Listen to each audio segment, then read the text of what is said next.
Pneumatic actuators in machinery and production plant have to be controlled if the energy in the compressed air is to be put to good use in performing operations such as pressing, bending or punching.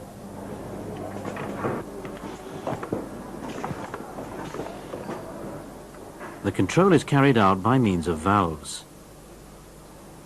The operation and means of activation of these valves need to be matched to the task in hand. There are many different ways of controlling a pneumatic system, depending on the nature and the scope of the job.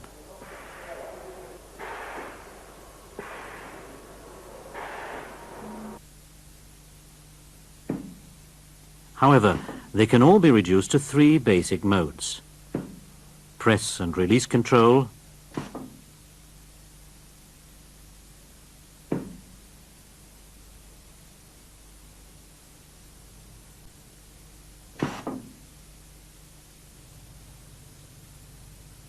hold-on control,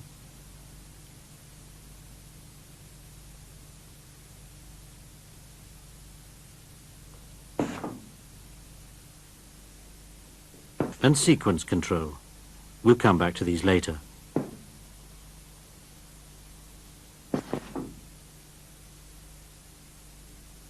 Any pneumatic circuit contains three levels. At the command level, there is a 3-2 ported valve to set the system in motion, to inject a signal into the system. At the middle level, we might have a 5-2 ported valve as a control element to process the signal and pass it on to the actuators. The actuator, in this case a double-acting cylinder, forms a third level. This is the execution level, where the command is carried out. The relationships between signal element, control element and actuator are shown in the pneumatic circuit diagram. The actuator, a double-acting cylinder marked 1, extends to the right. Its extension rate is governed by the flow control valve 1.3 on the exhaust side.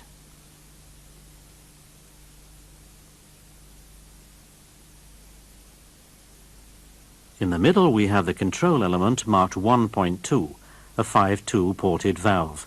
It is operated by admitting compressed air to port 1-4 on the left and has a return spring on the right. 1.1 is a signal element, a 3-2 ported valve. The compressed air source, represented by the circle with a dot in it at lower left, supplies the valves via the feed lines. The dotted lines represent control lines for operating the 5-2 ported valve.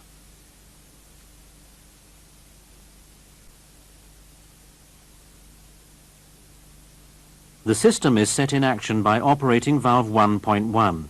The 3-2 ported valve is the signal element at the command level.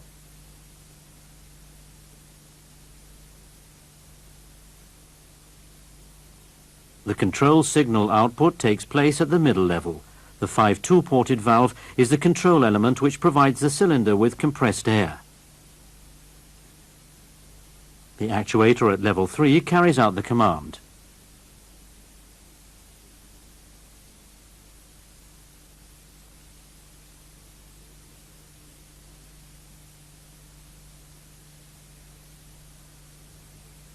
The double-acting cylinder extends for as long as the signal element is actuated.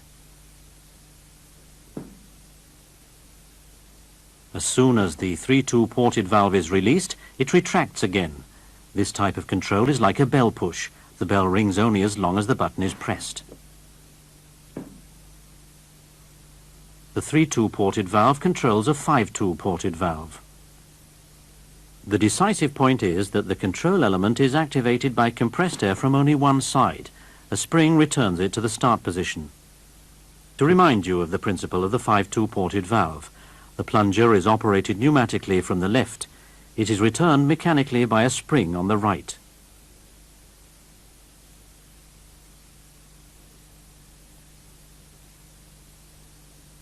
The sequence of events is made clear by the pneumatic circuit diagram. When the signal element is actuated, compressed air flows via the control line input 1 to output 4 and moves the control element to its left-hand position. Process air is routed to the cylinder, which extends slowly as the exhaust air is restricted. When the 3-2-ported valve is released, a spring returns the 5-2-ported valve. The cylinder retracts. The signal element operates the control element, which in turn extends the cylinder. The signal is removed and the control element retracts the cylinder. The sequence can be represented in a timing diagram. Cylinder 1 has 2 positions. State 1 means retracted. State 2, extended.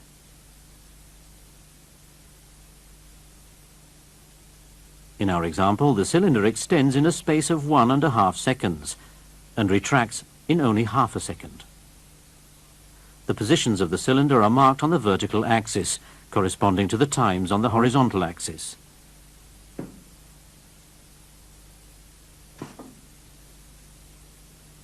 First step, extension in 1.5 seconds.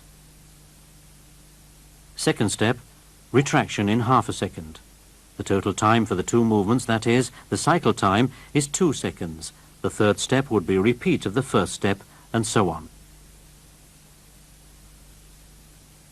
Another representation is a step diagram. Again, the cylinder has states 1 and 2. First step, extension.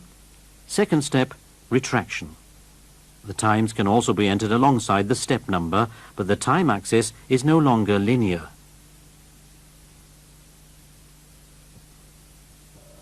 An example of press and release control would be the screwdriver. The compressed air motor turns as long as the button is pressed.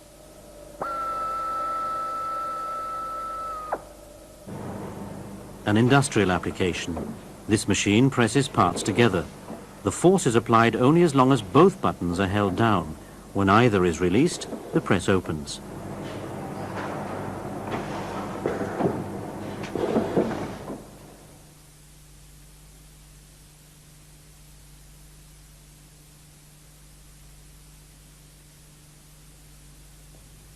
When the left-hand signal element is activated, the cylinder extends.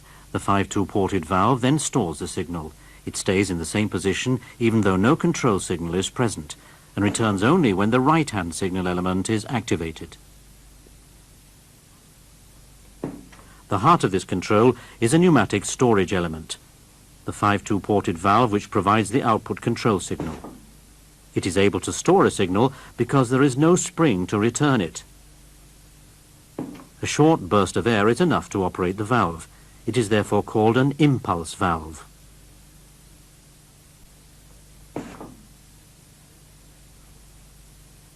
The valve returns to the start position only when it receives the opposite signal.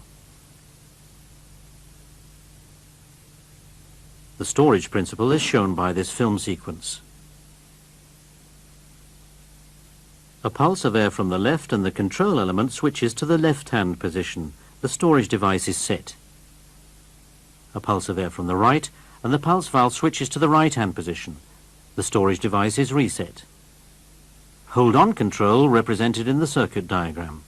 At the bottom are the 2 signal elements 1.1 and 1.2, each of them a 3-2-ported valve.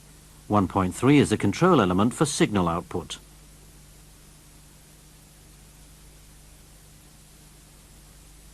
Signal element 1.1 operates the 5-2-ported valve.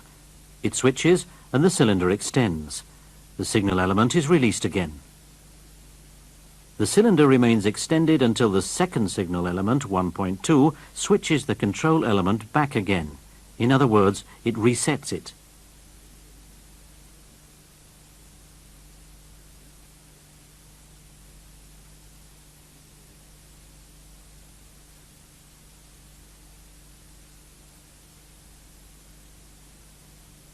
Here's another variant.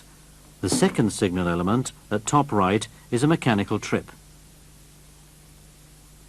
The knob on the piston rod operates a 3-2-ported valve at the end of its travel. That initiates the return stroke, an example of hold-on control with automatic reset. In the circuit diagram, we draw valve 1.2 in the lowest level. It provides an input signal, so belongs in the signal level and not the control or execution level. The symbol represents the follower, which is operated by the knob.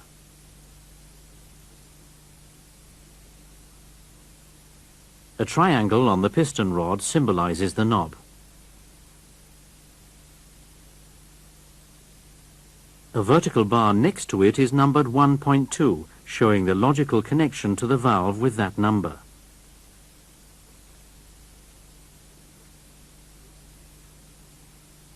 The first signal element, 1.1, is operated by hand.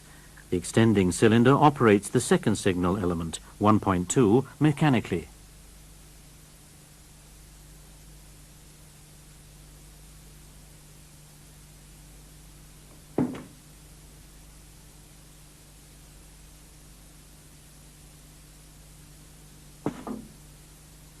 The sequence is shown here in a step diagram.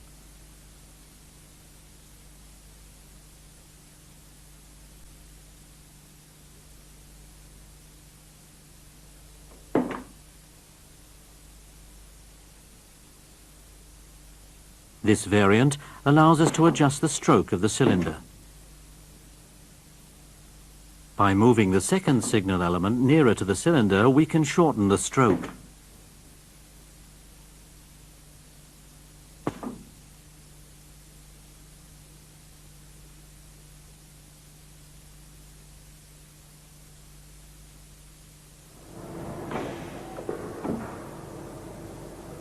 Here, press and release control and hold-on control are combined.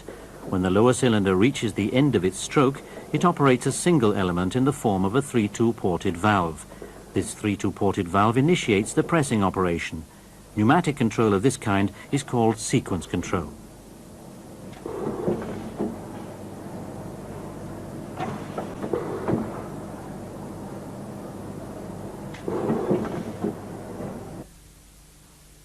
A similar sequence simulated using 2 cylinders. A vertical cylinder represents a lifting action. At the end of its stroke, it activates the horizontal cylinder. The horizontal cylinder extends to the right. It represents an ejector.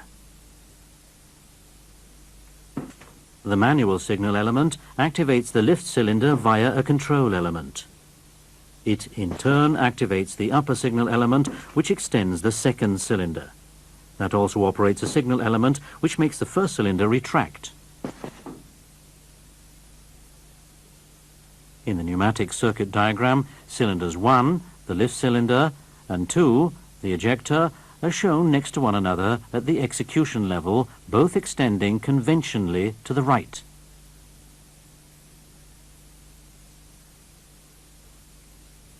At the lowest level we have the signal input valves, and in the middle the signal output valves.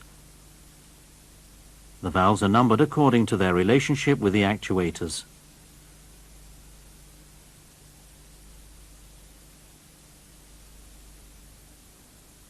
The step diagram now shows 2 cylinders. The lift cylinder is numbered 1 and the ejector 2. Each cylinder has 2 states.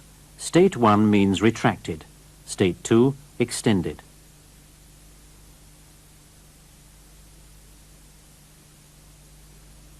At the top is an axis indicating the steps and their timing. Step 1. Signal element 1.1 initiates the sequence. It is symbolized in the diagram. The red signal line shows that the signal path leads to cylinder 1, the lift cylinder. It extends, taking 3 seconds for its stroke. Cylinder 2 remains in the start position.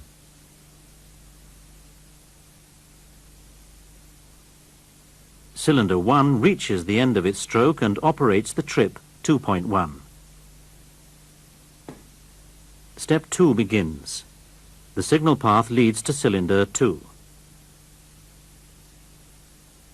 The second cylinder extends.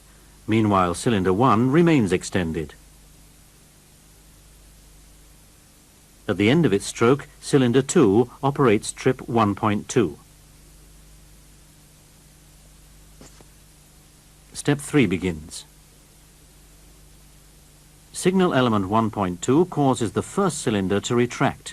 The second cylinder remains extended. Cylinder 1 retracts in 1 second. At the end of its return stroke, it operates trip 2.2. Step 4 begins. The signal path leads from signal element 2.2 to cylinder 2. Cylinder 2 retracts in 1 second. The complete step diagram with the signal path for all 4 steps shows a control sequence for a complete cycle. It illustrates the interaction of actuators and signal elements.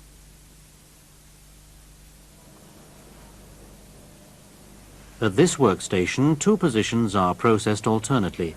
The operator gives a signal for the changeover.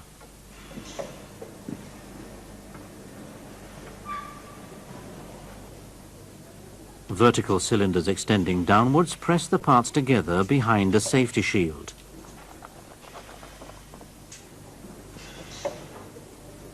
The pressing process is initiated by mechanical trips.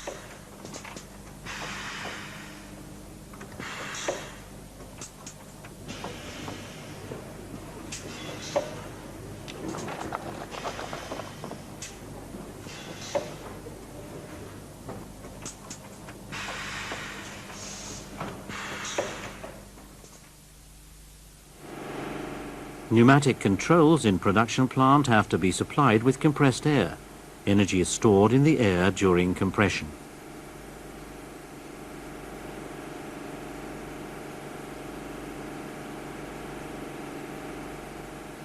This energy is converted into mechanical work by the actuators. Valves control the path of the compressed air to the actuators. We distinguish between signal elements, control elements and actuator elements depending on their function.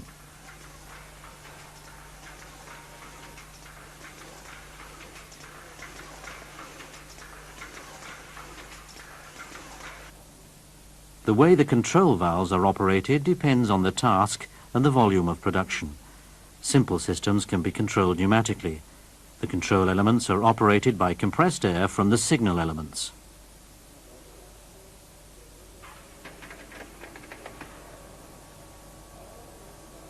In larger and more complex production plant, the control is electro-pneumatic. The control elements are operated electrically. The signal elements, such as switches and sensors, then have to provide electrical signals. Logical operations on the signals are then performed by circuit breakers and relays.